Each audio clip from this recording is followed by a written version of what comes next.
Okay, hi friends. So today I'm going to show you how to go about doing a reverse applique. So you're going to build an individual piece. You can do a whole scene this way if you want.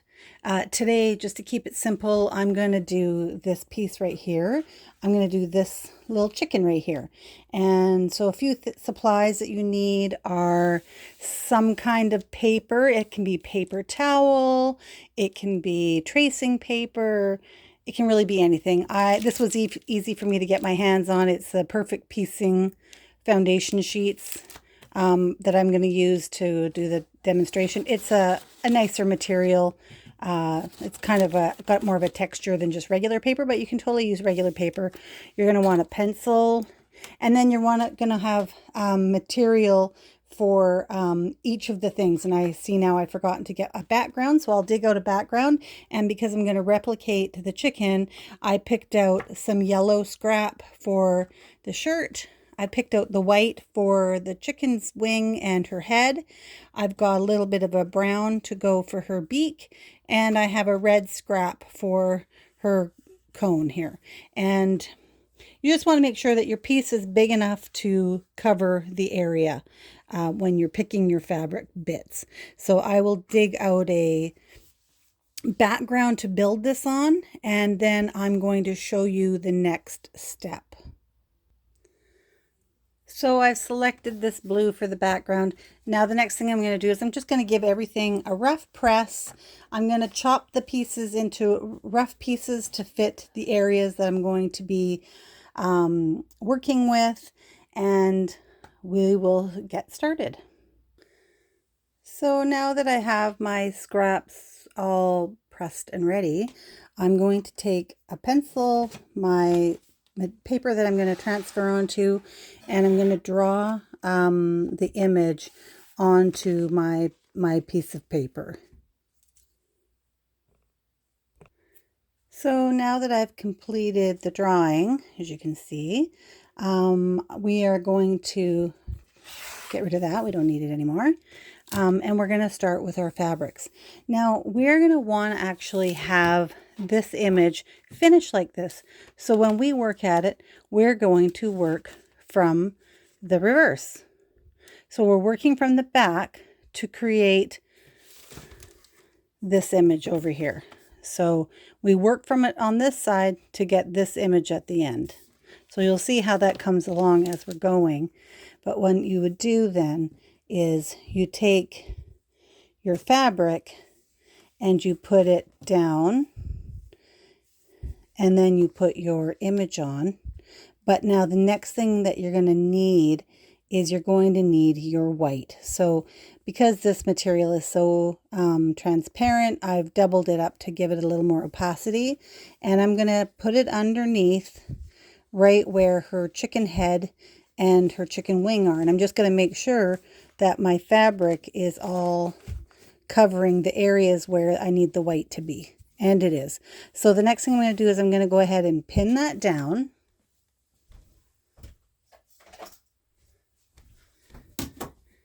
And then we're going to, once this is pinned down, I'm going to take it to the sewing machine, and I'm going to sew out her head and her wing.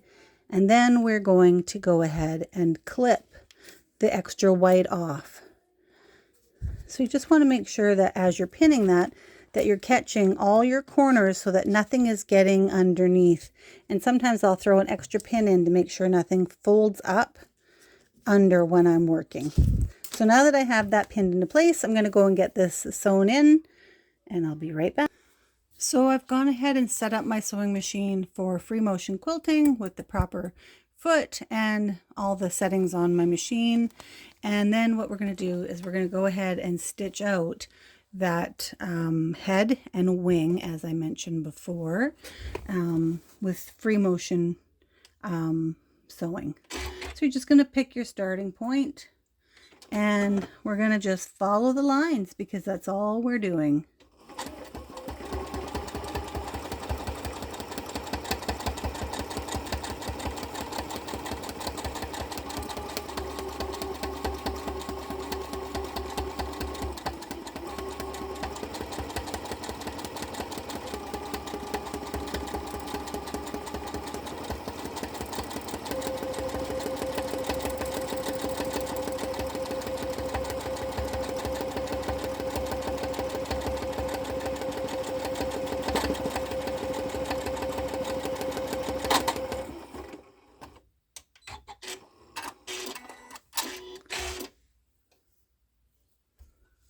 Thread broke.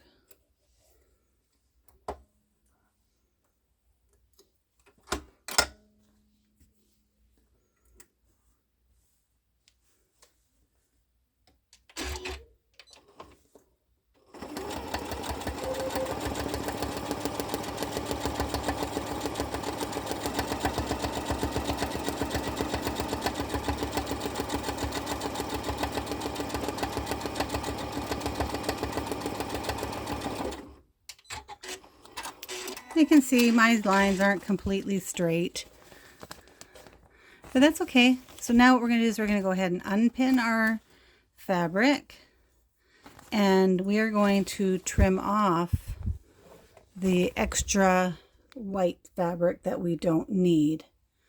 And I'm just going to get out my little applique scissors. Now you could do this in a different color thread if you wanted to. I've done it in white just because I had my machine set up with that. And you're going to, don't cut right on the stitch, but leave a little bit. Quite often I'll do this with a zigzag stitch, a nice tight zigzag stitch. And that really keeps the fabrics all together. But we are going to be finishing with a satin stitch on top. So at this point I'm just cutting out our extra material, and you can see the head taking shape, and then the little wing here. And when you're doing reverse applique, you are always going to work from the very back. So whatever is the furthest back, that is going to be what you start with for your background. And you'll find that when you see that, you can make any image you desire. You can pick a coloring book page, you can print something off of the internet, or anything. You can draw something yourself, and you can create anything that you want using reverse applique. In fact, one year, I should pull these out and show you. Many years ago, when I first learned how to do this technique, my sisters and I, and as many of you know, I have a lot of siblings, we decided to make each other quilt squares, and the only rule for the quilt square was that they had to be a minimum of 10 inches square, and you could do anything else that you wanted to do with the square, any theme that you wanted. And one year I did reverse applique with snowmen. It was my first time, and I fell in love with it. And then that's when I said to my sister, do you think we could make the whole quilt out of that? So here you can see now I've got the chicken's head and I have the chicken's wing. So now that we have the main part of the body, we're going to want to do her cone, which is over here. So I'm going to pick that next. So we just put the right side of the fabric up on the right side, and we make sure that our piece of fabric is going to cover where the cone is. So this is where you want to pin on this side to make sure that the fabric isn't going to get trapped underneath your needle. And then you're going to double check that that is going to cover the cone. So I didn't do a very good job guessing, so let's try that again. So her cone is more like over here, and then I'll just flip this over so her cone is up here. Yes. Her cone is down here. Yes. Looks like I've got her cone covered. So now that I know that it's in the right position, I'm going to just go ahead and pin my fabric down in so that none of it can fold up while I'm sewing. Okay, so now that that's on there, we'll move back to the sewing machine and we'll sew the cone on, but we'll look at the picture instead, like this. Okay, hopefully you can see that okay. Okay, and we're going to go ahead and sew the cone on. So I'm just going to drop my foot and my needle, and we're going to sew out the cone.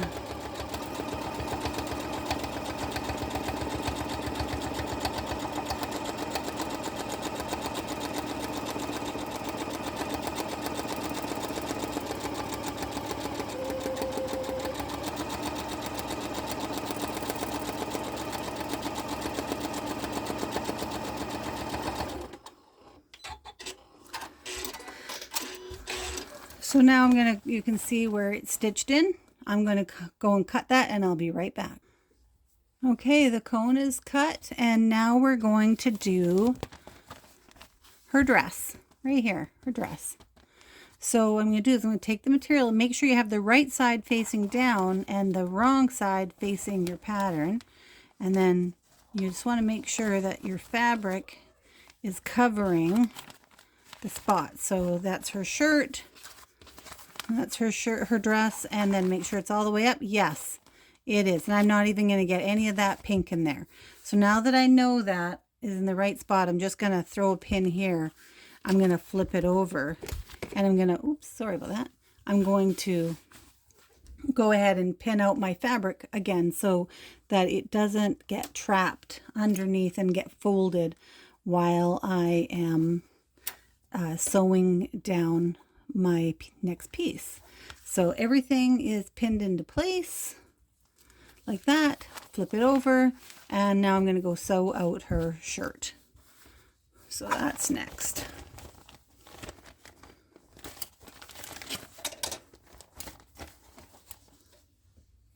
So here comes her shirt, all sewy.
Okay, now I'm going to cut that out and I'm going to come back and show you when I place the beak.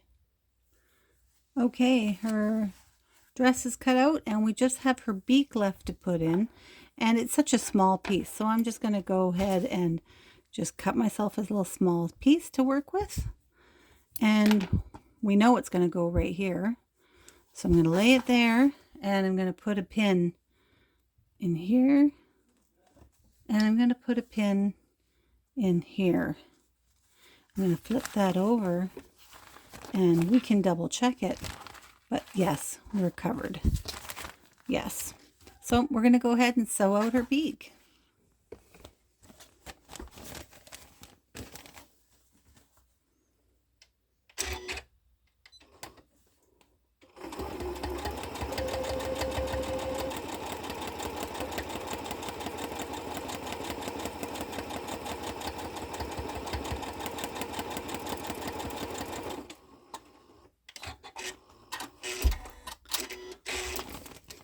I even sewed the little line in her beak. That's so that when I come back and do the detailing, I'll be able to see it there and be able to sew it in. Now my next thing is I'm going to come back in and I'm going to trim off that extra fabric and I'll be right back. So there's our simple image. As you can see, we've got her cone and her cone. Let's see, can you see that, you guys? There we go. We've got her cone, head, beak, wing, and her dress right there. So now the last thing to do, now that I've trimmed everything off, is I'm going to come in and I'm going to use a satin stitch and I'm going to go around everything. Now we could go and match up and make this red, and we could do white around the white part and brown around the brown part and yellow around the yellow part. Or you can make it very cartoony by just using one solid color, often black, and just do the whole thing out in black. It makes it give a very cartoony look. It also looks very good. I think today I'm going to go ahead and actually color match just for the heck of it. so that you can see what that looks like. And I will show you a small part of me putting on a satin stitch, but I don't think you'll want to watch me do the whole thing. So I've got my machine all set up for a free motion satin stitch, and so now I'll just do out the wing here in that to show you how to go about doing it, which I'm sure you already know how to do.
Made a little mess there.